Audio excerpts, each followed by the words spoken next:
très sérieux. Disneyland Paris attire 6 fois plus de visiteurs que le parc Astérix.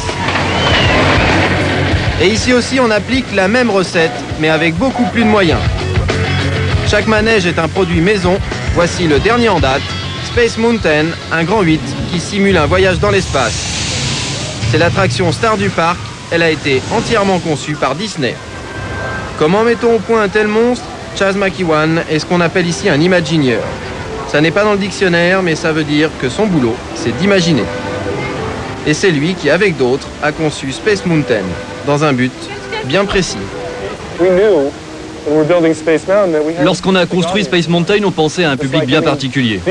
Comme dans n'importe quel théâtre ou comme quand on fait un film et que l'on se demande pour quel public on joue. Pour ce manège en particulier, c'était les jeunes adultes qui nous intéressaient. Et ce n'est pas tout. Quand on s'appelle Disney, il faut faire les choses en grand. Les concepteurs avaient un impératif, construire une attraction capable d'absorber 2400 visiteurs à l'heure.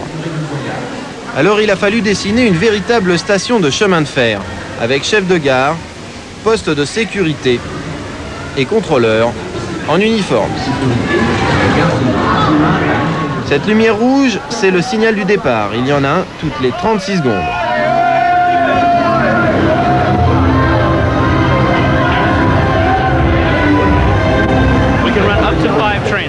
On peut faire tourner jusqu'à 5 trains en même temps. Dès qu'un train part, un autre arrive tout de suite derrière. Là, on n'en fait marcher que 3, ça nous laisse un peu de temps entre chaque. Ça fait pas de mal. Résultat, Space Mountain est l'une des attractions les plus chères du monde. Elle a coûté 600 millions de francs. Et pourtant, ce n'est pas le circuit lui-même qui fait ce prix. Voici la maquette du chemin de fer, le tracé et tout ce qu'il y a de plus classique. Et ce qui a coûté cher, ce sont les 300 ingénieurs qui, pendant 3 ans, ont planché sur la machine et les décors.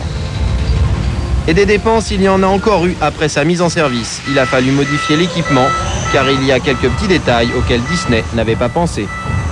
Disons que les oreillettes n'existaient pas au départ, et disons les appuis-têtes non plus. Ça a été rajouté parce qu'à chaque fois que le train change de côté, disons que la tête des gens est quand même assez ballottée dans tous les sens. Donc ils ressortaient avec pas mal de mal aux oreilles. Donc tout a été refait de façon à ce qu'on se cale bien.